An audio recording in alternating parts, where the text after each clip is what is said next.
बीते 1 महीने से ईरान और इजराइल अमेरिका लड़ रहे हैं।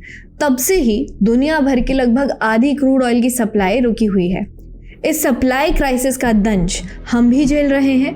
क्रूड की सप्लाई तो किसी तरह मैनेज हो ही रही है, लेकिन घर घर गैस की सप्लाई की चिंता बनी हुई है।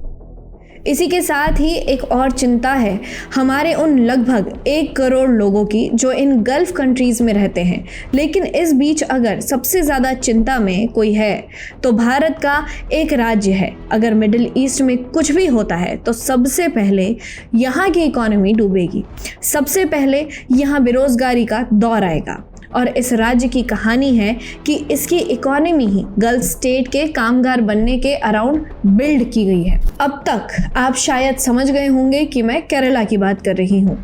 वही केरला जिसे कम्युनिस्ट एक मॉडल बताते हैं, वही केरला जहाँ लव जिहाद का आविष्कार हुआ, वही केरला जहां इस समय चुनाव है। केरला बीते कुछ दशकों में वेस्ट एशिया पर ऐसा निर्भर हुआ है कि आज जब ये देश बीमार होते हैं तो खांसी उसी को आती है। दशकों तक कम्युनिस्ट और कांग्रेस सरकार ने मलयालियों को गल्फ कंट्रीज में भेजने को प्रत्यक्ष और अप्रत्यक्ष रूप से पुश किया और रोजगार प्रोवाइड करने की जिम्मेदारी से हाथ धो लिए।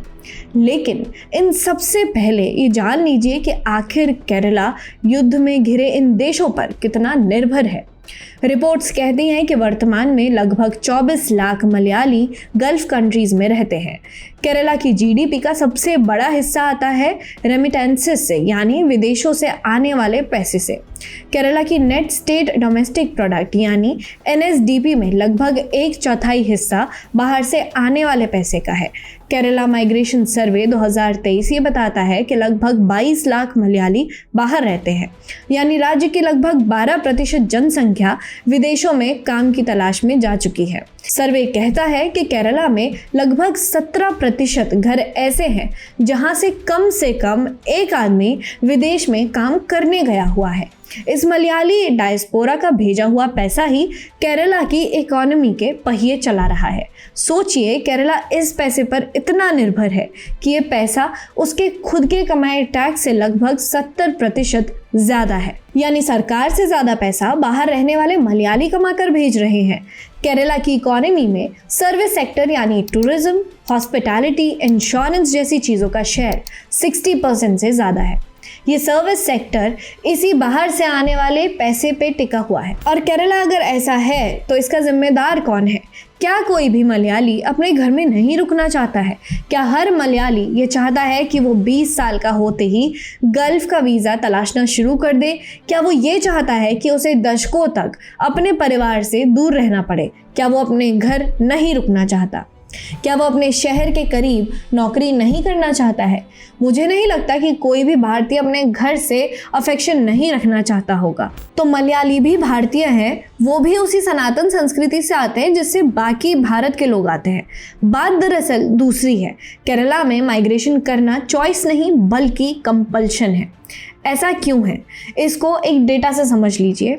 साल 2013 में ही केरला में बेरोजगारी की दर 8% से ज़्यादा थी। साल 2018 में ये 12.5% थी और साल 2022 से 23 में 7% थी। हर बार ये बेरोजगारी दर नेशनल एवरेज के 2 गुना या 3 गुना थी। इनफैक्ट 2024 से 25 में केरला में 29% था, यानी केरला के 1/3 युवा तब काम के तलाश में थे। और ये सब तब था जब कम्युनिस्टों और कांग्रेसियों की आंखों में केरला एक मॉडल था। वहाँ की इकोनॉमी सबसे अच्छी है और यहाँ की सरकारें सबसे अधिक प्रोग्रेसिव हैं। असल में आज जब केरला में इस गल्फ में छिड़ रहे युद्ध पर चिंता बनी हुई है तो हमें थोड़ा सा निगाह इतिहास पर भी डालनी पड़ेगी। सबसे पहला सवाल उठता है कि आखिर केरला और इन देशों के बीच कामगार सप्लाई का रिश्ता कैसे बना। इसका एक इतिहास है। 1960 का दशक आते आते ज़्यादातर खाड़ी देश जैसे सऊदी अरब, इराक, बहरीन को तेल मिल चुका था और इससे ये लोग डॉलर कमाने लगे थे। इन डॉलर के पैसे से इन देशों में एक नया बूम आ रहा था। रेत के टीलों के बीचों बीच इमारतें खड़ी होने लगी। स्कूल, कॉलेज और अस्पताल से लेकर मस्जिदों तक सब कुछ चारों तरफ बनना शुरू हुआ। लेकिन इसके लिए उन्हें चाहिए थे लोग। वे लोग जो स्किल्ड हों, वे लोग जो बहुत ज़्यादा स्किल्ड हों, और वो लोग भी जिन्हें कोई स्किल ना हो। बेसिकली हाईली स्किल्ड इंजीनियर से लेकर मजदूरों तक की यहाँ पर मांग उठ रही थी। अब ये मजदूर यूरोप से तो आते नहीं, दूसरी तरफ सेंट्रल एशियन कंट्रीज के लोग सोवियत रूस जा रहे थे। ऐसे में इतना बड़ा कामगारों का पूल एक ही जगह से अवेलेबल था, और ये जगह थी भारतीय उपमहाद्वीप। चाहे पाकिस्तान हो या भारत, यहाँ करोड़ों लोग थे जो काम करने को तैयार थे। इस ज़रूरत को पूरा करने के लिए केरला सबसे ज़्यादा सूटेड इसीलिए था क्योंकि 1971 आते आते उसका साक्षात्कार स्तर ऑलरेडी लगभग 70% के आसपास पहुंच चुका था। उसके पास ठीक ठाक नंबर में सेमी स्किल्ड लोग थे। ऐसे में एक बार केरला से जो माइग्रेशन गल्फ की तरफ शुरू हुआ, उसमें फिर कभी कमी आई ही नहीं। हालांकि केरला की कांग्रेस और कम्युनिस्ट सरकारों को जो रोजगार वाला क्वेश्चन है उससे मुक्ति मिल गई। जब उन्होंने देखा कि केरला के युवा उनसे नौकरी का सवाल पूछकर गल्फ को भाग रहे हैं, तो उन्होंने भी बहती गंगा में हाथ धोए। 1977 में केरला में ओपेडसी नाम की एक संस्था बनाई गई। इसका काम कामगारों और रोजगार के अवसरों के बीच सामंजस्य बैठाना था। ये बेसिकली गल्फ के लिए राज्य में लोगों को नौकरी देती थी। 1996 में भी केरला में बाहर जाकर काम करने वाले मलयालियों के लिए एक संस्था बनाई गई। इस सरकारी पुश के साथ ही केरला से माइग्रेशन की एक चेन भी बनी। जो भी व्यक्ति केरला से गल्फ जाता वो बाद में अपने रिश्तेदारों और दोस्तों को भी बुलाता। गल्फ के वीज़ा और माइग्रेशन रूल्स यूरोप या फिर अमेरिका के मुकाबले कहीं सरल थे, और यही कारण था कि लगातार केरला के लोग इन खाड़ी देशों में बढ़ते जा रहे थे। तो इसका केरला पर असर क्या हुआ? केरला को इससे टेम्पररी रिलीज टाइप की मिल गई थी। जो लोग रोजगार चाहते थे वो धीमे धीमे गल्फ शिफ्ट हो गए। वहां से उन्होंने जो पैसा भेजा उससे केरला की इकोनॉमी चलने लगी। केरला की इकोनॉमी चली तो सरकार को भी रेवेन्यू मिला, और कुछ दशकों तक सब भला चंगा रहा। लेकिन ये कोई विकास का स्थिर मॉडल नहीं है। अपनी ह्यूमन कैपिटल को बाहर एक्सपोर्ट करना और उसके कमाए पैसे से इकोनॉमी चलाना लंबे समय तक नहीं हो सकता, और अब यही हुआ है। दरअसल इस गल्फ वेव को कांग्रेस और कम्युनिस्ट सरकारों ने केरला मॉडल बनाकर बेचा। इसी बीच ना उन्हें नौकरियां देनी पड़ी और ना ही बेरोजगारी की समस्या हल करनी पड़ी।